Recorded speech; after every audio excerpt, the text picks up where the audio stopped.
Para quem chegou depois, então, nosso clássico aviso, coloque o nome no chat para dar presença. A partir de amanhã, tá? Das 0 horas de amanhã já começa a nossa avaliação, segunda avaliação. Tá? Eu dei uma folguinha para vocês, ao invés de deixar lá desde blocos econômicos, que a gente já tinha avaliado na primeira avaliação, tá? E nacionalismo também a gente viu um pouco. Então, eu peguei mais a questão do Oriente Médio. Tá? Então, a avaliação ela vai ser um pouco mais restrita no tema. Né? Questão do Oriente Médio, questão do mundo islâmico, e basicamente aquilo que ele falou sobre, que a gente falou sobre Israel, sobre a geopolítica do Oriente Médio, a gente vai continuar hoje, tá? Aí são 4 dias de avaliação, vocês têm bastante tempo para fazer, tá? Então, qualquer dúvida, eu estou a dispor de vocês no WhatsApp, por e-mail também, como vocês preferirem, tá? E também no chat, que quase ninguém usa, mas está lá, caso queiram tirar dúvida também, né? Tá legal? Qualquer coisa é só me interromper aqui. A gente vai terminar aquele assunto de ontem, tá? Mostrar mais os mapas de ontem, não, na semana passada, né? Mostrar mais os mapas para vocês. Vamos fazer a nossa apresentação aqui.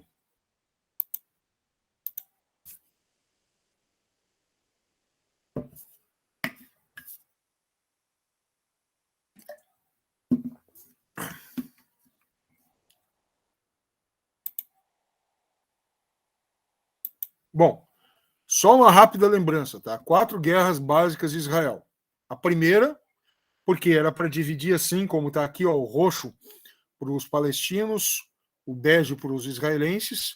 Aí depois dessa primeira guerra ficou tudo sob controle dos judeus israelenses, né? A maioria judaica, tá? E muitos palestinos foram embora, gerando problemas em países vizinhos, que se aliaram para atacar Israel. Depois teve a Segunda Guerra, onde o Egito estatiza ou nacionaliza, tanto faz, o canal que ligava ali o Oriente Médio, o Mar Vermelho ao Mar Mediterrâneo. Inglaterra e França, que eram donas desse canal, não gostaram, convidaram Israel para atacar. Estados Unidos e União Soviética, na época, se aliaram para ser contra esses daqui. Por quê? Porque esse controle significava o controle da Europa sobre uma área de grande fluxo de mercadorias, capitais, dinheiro. Então, na verdade, os Estados Unidos e a União Soviética queriam ter uma área livre para o transporte de suas mercadorias, acharam mais fácil apoiar o Egito nesse caso. Nessa guerra aqui, Israel perde vantagem. Né? Em 1967, Israel mostra o grande poderio de suas forças armadas e principalmente serviços de inteligência, porque às vésperas de sofrer um ataque de vários países árabes, né, chamada Liga Árabe, ela contra-ataca rapidamente forças do Egito, da Síria, né, tomando terras aqui, ó, as colinas de Golã, tomando a Cisjordânia, tomando a Península do Sinai, tomando essa coisinha compridinha aqui, estreita, que é a faixa de Gaza. É legal? Então ela mostrou sua força aqui. E a Quarta Guerra Árabe-Israelense, que foi a guerra em que os países Egito e Síria, mais Jordânia, atacam Israel no dia que eles estão bem despreparados. Só que esse não foi tanto a maior vitória. A maior vitória foi que isso levou uma união de países árabes e uma redução da oferta do petróleo no mercado mundial, elevando, então, o preço do barril de petróleo e abalando a economia de vários países no mundo. Né? Legal? Bom, petróleo se torna uma arma estratégica. Só que veja bem, qual que era a finalidade de se unir aí? Diminuir o poderio de Israel. Esta era a finalidade. Qual que foi o meio utilizado? Tornar o petróleo mais caro. O que os países árabes perceberam? Não só árabes, mas também outros produtores na África, na América do Sul e tal. Que o negócio era interessante. Que ao invés de competir entre si, se tornava mais interessante se unir para ganhar mais. Percebeu?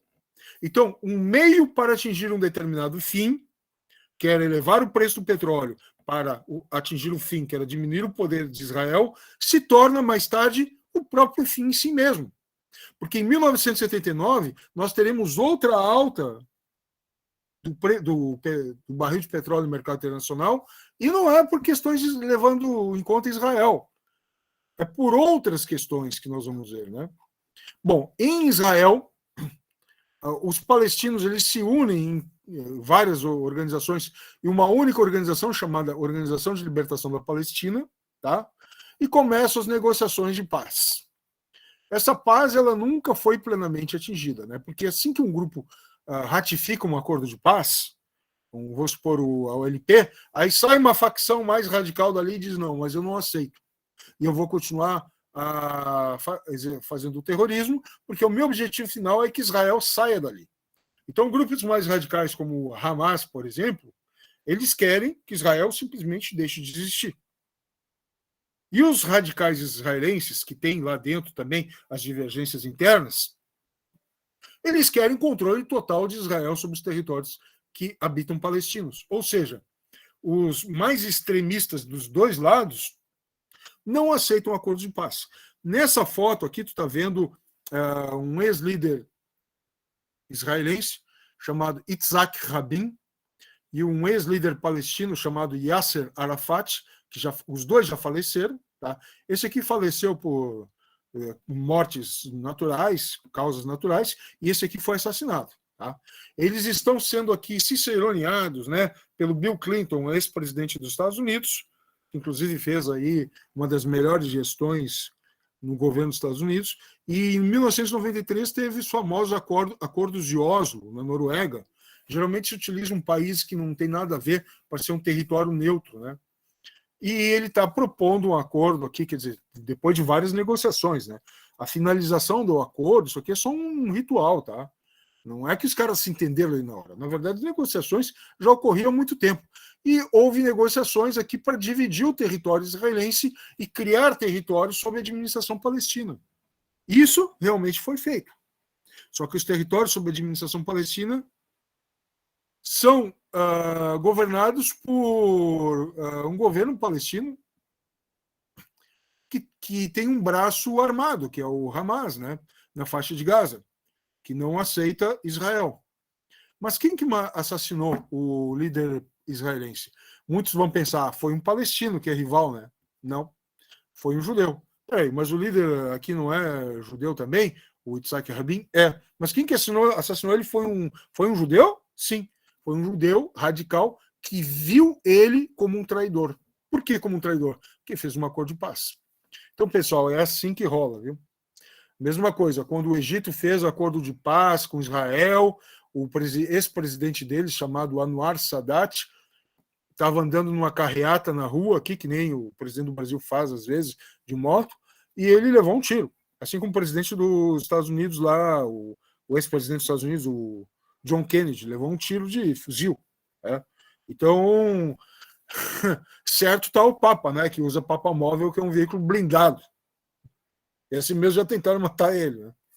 Agora, veja bem, o Yitzhak Rabin era um judeu que não era moderado, mas ele se viu na obrigação de fazer um acordo de paz. Não era dos mais moderados, né? Mas ele se torna moderado perto dos radicais que tem ali. Então, normalmente, esses acordos de paz sempre tem alguém que sai descontente, que nem lá na Índia, vocês estudaram em história, né? Tinha me falado aí outro dia, um próprio indiano assassinou o Gandhi, que fez um acordo de paz com os muçulmanos, que levou a divisão do território indiano, formando um país só para os paquistaneses, que eram muçulmanos. Né? Então é sempre assim, pessoal. Quando tu faz um acordo de paz, quando tu tenta fazer as coisas de um modo mais racional e ponderado, bom, já que não dá para viver junto harmoniosamente, vamos dividir o território, chega alguém que te vê como um traidor, não pode fazer isso, vai lá e comete um assassinato. Né? Bom, no país vizinho Líbano começa a ocorrer uma guerra civil, né, entre cristãos e muçulmanos. Cristãos aqui não são judeus. Mas tem cristão no país árabe? Tem. Mas eles não são árabes, né? São. Porque o árabe é um idioma. Aí tu pode ter uma religião ou outra. Então tem, por exemplo, muitos árabes cristãos migraram para o Brasil. São cristãos, né? Porém, são árabes. Pensei que árabe era só muçulmano. Não. Não mesmo. Todo brasileiro é cristão? Não necessariamente. Da mesma forma, nem todo árabe é muçulmano. A maioria é muçulmana, mas nem todos. Né? Então, uma guerra civil entre libaneses, cristãos versus muçulmanos. Evidentemente que os libaneses cristãos eles eram apoiados por Israel e os muçulmanos pelo país vizinho, Síria, Tá?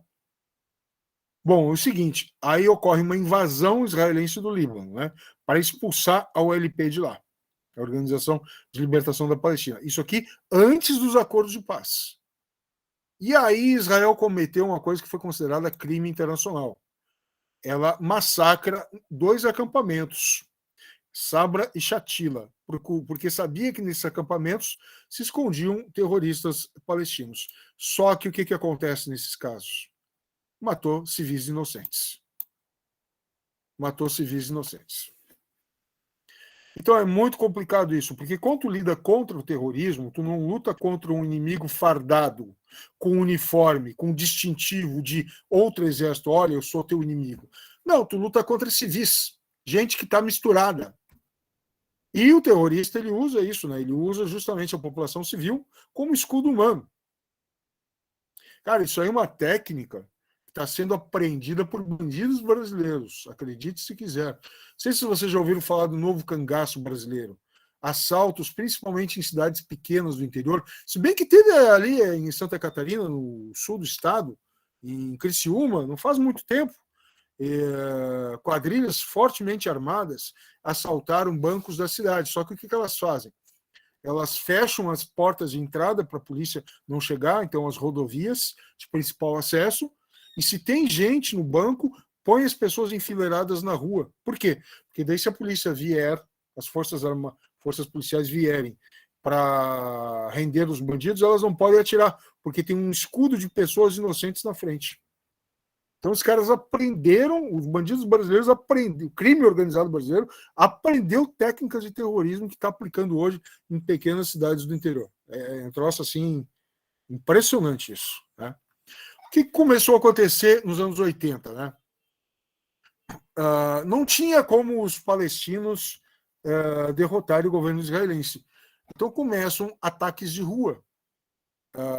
Jovens atirando pedras, coquetéis Molotov, né, que é aquela bomba caseira, em forças armadas israelenses. Tá? Então, a primeira intifada, que é a chamada Guerra Popular, Guerra com Pedras, né, começa em 87. E o que isso, não é que isso é causado só por isso, mas ele corresponde a geralmente uma inflação dos preços das mercadorias, escassez de água. Então veja que problemas ambientais contribuem para conflitos militares, civis, etc. Né? Em 1988, tu tem então a formação do grupo terrorista Hamas, né? Que é o principal inimigo do governo de Israel hoje. Em 2000, tu tem uma segunda intifada. Essa aqui foi bem culpa do líder israelense, tá? Que na época não era o Yitzhak Rabin, era outro, tá?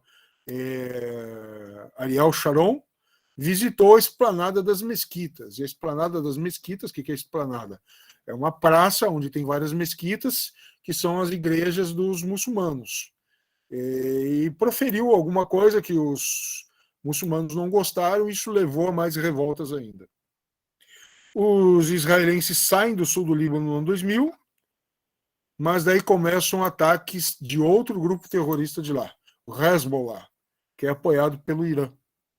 Então veja que é um conflito sem fim. Né?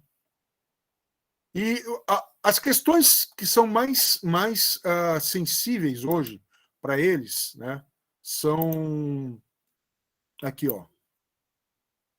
Vamos colocar aqui. Jerusalém. Vou pegar imagens.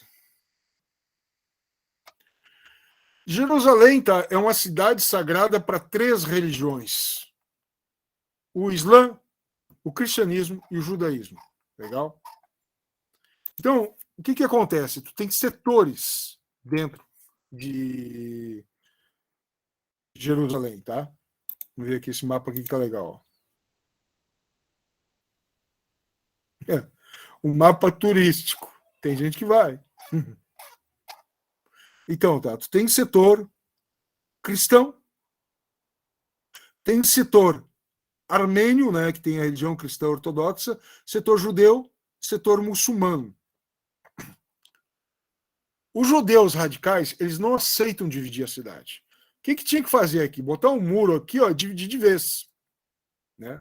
Mas não, árabes trafegam por aqui, judeus trafegam por aqui. O problema é quando vai um líder judeu para cá e diz: não, a cidade toda é judaica. Daí os muçulmanos radicais querem retaliar. E fica nesse eterno conflito, entendeu? Outra região sensível é Gaza. Tá? Faixa de Gaza é um pedacinho aqui, ó, minúsculo, dentro de Israel. Tá? Tem uma população que é mais ou menos o dobro da cidade de Porto Alegre. Só que assim, é paupérrima, tá? Muito pobre. E os terroristas que vêm daqui para atacar Israel, eles se especializam em cavar túneis para dentro de Israel. Mesma técnica que os criminosos fazem no Brasil, para fugir de prisões, muitas vezes. E daí, dentro de Israel, muitas vezes eles fazem ataques, ou dentro da faixa de Gaza, contra Israel. São mísseis Scud, que eles compram. Né? Por quê? Porque tem apoio de grupos internacionais que querem diminuir o poder de Israel. E daí, claro, Israel, com poderio militar muito maior, contra-ataca Gaza. Então, as cenas de Gaza depois de ataques israelenses, porque os mísseis de Gaza tentando atingir Israel, eles são bem erráticos, né? E Israel tem um sistema de radar eficiente, está sempre preparado, né? Quando um míssil é lançado lá, já toca um alarme, as pessoas já vão para abrigos antiaéreos, né? Agora, vamos ver como é que é Gaza depois de mísseis que atingem essa faixa aí. É assim, pessoal. É isso que é a área dos palestinos. Só que a questão é, independente de quem está certo ou não, se tu não tem poder para confrontar inimigo, quem pratica terrorismo a partir do território onde tu mora, e daí a retaliação é certeira, o próprio cara que pratica esse terrorismo, que diz se defender, ele está te prejudicando. A economia de Gaza nunca se recupera. Aquela faixa ali, sob controle dos palestinos, está sempre detonada. E é claro que daí o palestino, que não tem conflito com Israel, prefere morar dentro de Israel e viver num clima de mais harmonia. Né? Só que ele é cidadão de segunda classe. O que quer dizer isso? Ele não tem direitos políticos. Então, se tu é palestino dentro de Israel, tu não tem direitos políticos. Só que no Oriente Médio, como a gente já sabe, não é só Israel que é um problema. Né? Tu tem o Irã. O Irã, desde 1979, teve uma revolução xiita. O que é isso aí, né? Nós temos duas grandes seitas dentro do islamismo, tá? Os sunitas, que eles seguem uma espécie de bula, um código deles que se chama Sunna, que é uma série de regras, tá? E daí a religião é mais descentralizada. O xiita não, o xiita ele acredita que teve um genro de Maomé, que é o profeta deles, que recebeu uma missão divina. Então todo mundo que é herdeiro dele, descendente desse genro de Maomé aí, seria então, portanto, o grande líder do Islã. Então o xiismo ele é mais ligado a um líder carismático. Em 1979, esse cara aqui que está na imagem caricaturada, chamado Khomeini, né? Ele se tornou o grande papa do Islã xiita lá no Irã. E esse cara aqui, ele estava refugiado em Paris, cara. Aí, quando houve a revolução lá no Irã, ele voltou para o país chamado Irã. Tá? Aqui vocês têm em lilás, né, o que seria o Islã sunita, em bege aqui o Islã xiita. O Islã xiita ele é minoria, mas dependendo do país como é o Irã e o Iraque, eles são maioria. Tá? Então, em 1979 nós tivemos essa revolução. Essa revolução, como ela é uma revolução que propunha uma teocracia, ou seja, um governo baseado em leis divinas, tipo Idade Média na Europa, né? Então ele tinha que romper com a União Soviética, cuja ideologia comunista é ateia, ou seja, é contrária, nega a existência de Deus, e contra a visão capitalista de mundo, que, segundo os clérigos, os religiosos xiitas, é uma visão materialista que não é espiritual E eles tinham uma bronca com os Estados Unidos porque o líder que eles derrubaram lá era aliado dos Estados Unidos, entendeu? Então eles chegaram ao ponto de atacar a embaixada americana em Teherã. O presidente na época, o Ronald Reagan, tentou resgatar tem filmes sobre isso, né? Alguns filmes realistas que não são filmes de mocinho, não. Tentou resgatar ali os presos políticos. Foi uma tragédia. Helicóptero sofreu danos, não deu certo. Tá? Então, o que acontece? Naquela época, o país vizinho, o Iraque, era apoiado pela União Soviética e o Irã pelos Estados Unidos. Só que os Estados Unidos perde o Irã em 1979. Aí o que os Estados Unidos faz? Ele começa a apoiar o Iraque. Então a União Soviética, os Estados Unidos e vários outros países começam a apoiar o Iraque. Mas a União Soviética não era inimiga dos Estados Unidos? Sim, mas tem um ditado na geopolítica que é super verdadeiro. E vamos voltar à nossa aula inicial. Qual que é a nossa filosofia para entender geopolítica? O realismo. Tá? Realismo não é aquilo que é o ideal, é aquilo que acontece. O que está vendo que é real. O que acontece? O inimigo do meu inimigo é meu amigo. Então, se a União Soviética é inimiga do Irã e o Irã é meu inimigo, então nós vamos ser amigos. Nem que seja só para essa parada aqui. Em termos mundiais, a União Soviética continuava sendo rival dos Estados Unidos, mas em termos regionais, ambos os países apoiaram o Iraque. Como que eles apoiaram? Dinheiro, armas, munição, logística, informação, tudo. Então, o que nós vamos fazer aqui? Saddam, vai lá e arruma uma bronca com o Ayatollah. Aqui, bronca. Tem uma região fronteiriça aqui que é rica em petróleo. E o Iraque, não, peraí. Realmente, olha aqui o litoral do Iraque. Olha a saída para o mar do Iraque. Olha a saída para o mar do Irã. Do ponto de vista de um ditador iraquiano fortemente armado, isso aqui não está muito justo. Não está muito justo. Quem sabe vocês dão uma chegadinha para lá. Não, sem condições, não vão chegar nada para o lado. Guerra. Quanto tempo?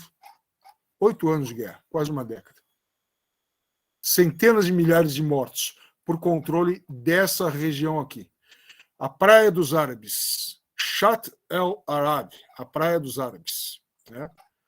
Nessa guerra alguém ganhou? Não. Nem Iraque, nem Irã. Mas quem apoiou o Iraque, Estados Unidos e União Soviética saíram na vantagem. Por que saíram na vantagem? Porque enfraqueceram o Irã. Qual que era o objetivo dos Estados Unidos e da União Soviética e vários países europeus? Enfraquecer o Irã. Por que era o objetivo enfraquecer o Irã? Se os caras querem ter um governo teocrático, deixa eles lá. Deixa eles decidir o que é melhor para o país deles. Só que acontece o seguinte, se a Revolução Islâmica sai do Irã, se expande para o Iraque, se expande para a Arábia Saudita, se expande para o Afeganistão, se expande para o Paquistão, une o Oriente Médio. Unindo o Oriente Médio, o que acontece com o petróleo? Daí não tem competição. Daí o preço não baixa. Daí o preço sobe. Isso não é negócio, né? Então tem que enfraquecer o inimigo. Pessoal, tá vendo que esse tipo de análise não é um mocinho bandido. É interesse contra interesse.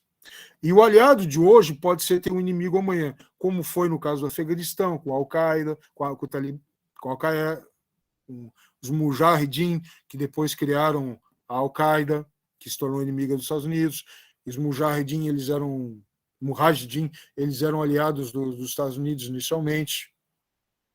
O teu aliado hoje pode ser teu inimigo amanhã. E o teu inimigo hoje pode ser teu aliado amanhã. Depende da conjuntura. Pô, que coisa louca. É. Exato. Bizarro. Tá? Bom, o Iraque não ganhou. Saddam Hussein, cheio de armas, insatisfeito. E o que acontece depois de 79, anos 80? Vários países no mundo começam a procurar fontes energéticas alternativas. O Brasil com as hidrelétricas, o Brasil achando petróleo na bacia de Campos, no Rio de Janeiro, que não é o melhor petróleo para gasolina, mas nos dava uma autossuficiência, porque a gente exportava petróleo e exportava o nosso petróleo, que era melhor para fazer asfalto, e outros derivados, importava o petróleo para gasolina, ou seja, nós já não estávamos tão mal. É encontrado muito petróleo no Mar do Norte, onde Noruega e Reino Unido se beneficiam. os Estados Unidos começa com inovações tecnológicas, mais países do mundo começam a produzir energia a partir de fonte solar, fonte eólica, vários países do mundo começam a investir em energia nuclear, ou seja, começa a se diminuir relativamente o consumo de petróleo. E outros países do mundo começam a produzir petróleo também, principalmente a Rússia. Isso faz, então, com que os grandes detentores tradicionais de petróleo, ou seja, os países do Oriente Médio, começam a perder destaque. Perder destaque, aqui, vamos traduzir para o bom português, é perder dinheiro. Dinheiro. Aí o que acontece? Saddam Hussein no Iraque, putz, os caras me apoiaram para uma guerra de 8 anos que eu não ganhei. Eu não conseguia largar meu litoral. Pensa como se tu fosse o ditador do Iraque. Quem que eu vou atacar aqui que parece um vizinho fraco? Eu quero saída para o Golfo Pérsico. Aí, como um bom covarde, cheio de armas, quem que eu vou atacar que parece mais fraco? Tá aqui, ó. Kuwait. Por que não a Arábia Saudita? Porque a Arábia Saudita é um grande aliado dos Estados Unidos. Vou atacar o Kuwait. Aí o Saddam Hussein invade o Kuwait. Aí nós chegamos à Primeira Guerra do Golfo. A Primeira Guerra do Golfo tinha um presidente nos Estados Unidos chamado George H.W. Bush, que não é o Bush que talvez vocês tenham ouvido falar. É o Bush que era o pai do Bush que veio depois. E esse cara, junto com vários outros países, forma uma coalizão e expulsa as tropas de Saddam Hussein do Kuwait. Só que ele vai até aqui, ó, pá, e deu. Aí os iraquianos voltam para cá. Ele vai até aqui, ó, pá, e deu. Muita gente criticou o presidente dos Estados Unidos aqui. Por que não invadiu o Iraque, não matou Saddam? Não. Ele invadiu o Kuwait, que é nosso aliado. A gente empurra eles de volta e deu, está resolvido. Nesse caso, por causa dessa operação, os Estados Unidos contou com o apoio de vários países ocidentais, apoio do Brasil, apoio de vários países, até a União Soviética. Tá certo, pode fazer isso mesmo. Invadir outro país, tem que botar ele no seu lugar. Volta. Tá? Essa foi a Primeira Guerra do Golfo, em 1991. Aqui estão as bandeiras da coalizão, países que apoiaram os Estados Unidos. Tem até país muçulmano aqui na parada. Ó. Tá? Era esse Bush aqui. Saddam Hussein depois foi encontrado e morto, mas na Segunda Guerra do Golfo. Tá? O que acontece? Ah, tem mais detalhe, né? Nessa guerra aí, o Saddam Hussein é sunita. O povo do sul do Iraque era xiita e tinha simpatia pelo governo do Irã, que tem maioria xiita. Sabe o que esse cara fez? Ele secou os pântanos, diminuindo a água dos próprios iraquianos que moravam no sul. Como com isso? Com uma série de represas. Ele reteve a água dos caras. Para quê? Para deixar eles sob controle. Olha, se vocês continuarem apoiando o governo rival, vizinho do Irã, eu corto a água de vocês. Corto a água, não passa nenhuma gota. Então as represas lá não eram construídas tanto para hidrelétrica, era para controle político. Maluco, né? E aqui os destroços deixados pelo caminho por conta da Primeira Guerra do Golfo. Só que daí veio os atentados de 11 de setembro de 2001. O que aconteceu aqui, né? Aí tem o caso do Afeganistão, que eu contei para vocês. Os americanos chegaram aqui, derrotaram o Talibã, e ficaram 20 anos no poder aqui. Isso nós já falamos bastante numa aula, né? Só que o governo, no momento dos Estados Unidos, era do George W. Bush, que era filho daquele outro lá. E esse George W. Bush, ele pertencia a um grupo chamado Neocon. O que é isso? Neoconservative. Novos conservadores. Conservador antigo dos Estados Unidos é um cara isolacionista. O meu país primeiro, o resto que se resolva aí sozinho. Os conservadores antigos dos Estados Unidos não queriam nem que os Estados Unidos participassem da Segunda Guerra Mundial. Não, isso é lá um problema dos europeus. Né? O intervencionista americano ele é um cara que, não, nós temos um dever moral para ajudar os outros países, né? Mas sempre com interesse econômico junto. O neoconservador, que é o que vem depois desses dois, é o cara que diz, não, nós temos que controlar antes. Então nós vamos fazer uma guerra preventiva. O que é uma guerra preventiva? Normalmente as guerras ocorrem, eclodem depois de um incidente internacional, alguma coisa que deflagra uma guerra, né? No caso aí, a guerra preventiva é o seguinte, eu sei que tu vai me dar problema, então eu vou te atacar primeiro. É uma coisa de doido. E foi isso que o governo do George W. Bush fez, né? Em 2001, então, 2003, né? Mais para cá, a Segunda Guerra do Golfo, né? 2002, após a Guerra do Golfo, as relações entre Estados Unidos e Iraque continuavam tensas. Em 2002, o presidente George W. Bush, né, ele acusa o governo Saddam Hussein de ter conivência com os ataques de 11 de setembro. E ele acusou o governo iraquiano de estar guardando armas de destruição em massa, nucleares e químicas. Detalhe, essas armas nunca foram encontradas. Tá? Então, em 2003, uma coalizão formada pela Inglaterra, Anglo e Estados Unidos, uma coalizão anglo-americana, inicia uma segunda guerra contra o Iraque. Ah, mas é aquele monte de país lá que apoiou a Primeira Guerra do Golfo. Não, aqueles lá não concordaram mais. Por que não concordaram mais? Porque uma coisa é apoiar os Estados Unidos para expulsar um invasor de um aliado, que era o Kuwait. Outra coisa é invadir o outro país, mesmo que seja inimigo, mas com alegações falsas. O resultado da história, para encurtar a história.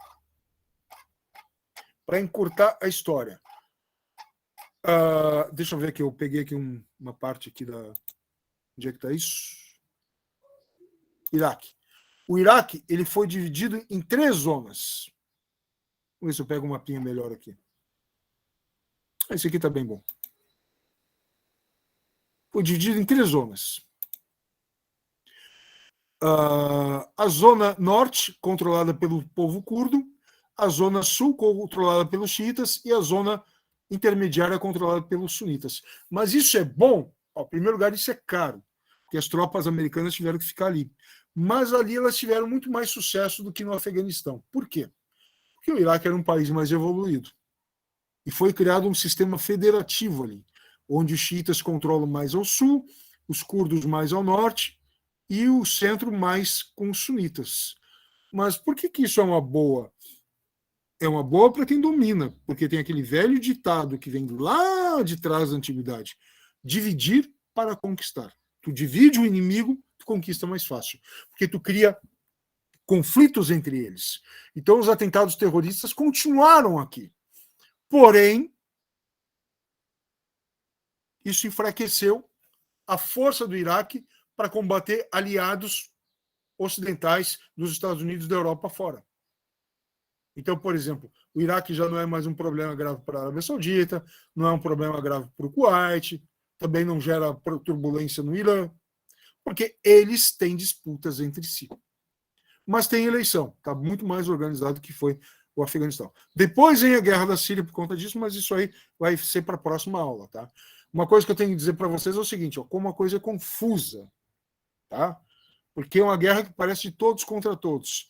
A Turquia era aliada dos Estados Unidos, fazia parte da OTAN, da Organização do Tratado do Atlântico Norte, e a Turquia tem uma bronca com o povo curdo, porque o povo curdo aqui quer um pedaço dela, que diz que é terra deles. Então a Turquia fez o que aqui? Ela fez uma contenção de água, porque os principais rios aqui são o Tigre e o Eufrates, que formam essa bacia mesopotâmica. Já aprenderam em história antiga a civilização mesopotâmica, dos assírios, antes lá do Egito? Né? Então, quem controla essas águas aqui são a Síria e a Turquia, porque as nascentes estão aqui. Se eles fecharem aqui as comportas, o povo iraquiano fica sem água. Ou seja, a mesma coisa que o Saddam Hussein fez contra os xiitas aqui, de fechar comportas, deixando os caras no seco, os vizinhos aqui fizeram com os próprios curdos. A gente fecha aqui as comportas, vocês ficam sem água. Para quê? Para vocês não lutarem por um pedaço de terra nossa, não lutarem pelo separatismo aqui. Olha só. Aí os curdos baixam a bola, param de apoiar atos terroristas e a água é liberada. Ah, e detalhe, quando fecham a água, ainda põem produtos químicos aqui, viu? Para matar o povo que bebe o resto que sai. Saddam Hussein mesmo fez um ataque aqui no norte do próprio país, em que um dia ele matou 5.000 pessoas com armas químicas. Cara, é uma luta de bandido contra bandido, sabe? E se tu fica assim, dizendo quem que é o menos pior, quem que é o... quem que tem razão, se tu vai puxar lá atrás e ver quem tem razão, ninguém tem. Mas a situação realista é essa. A próxima aula a gente vai falar sobre o tal da Primavera Árabe, que é uma outra coisa que veio depois, tá bom? Então estudem aí as guerras árabes israelenses, esses conflitos Iraque, um pouquinho de Irã, os pontos estratégicos ali, os estreitos, e vão bem na avaliação. Qualquer dúvida, é só me consultar. Certinho, pessoal? Por hora é isso. Acabou a nossa aula. Como sempre, eu fico aqui para bater um papo. Eu nem me lembro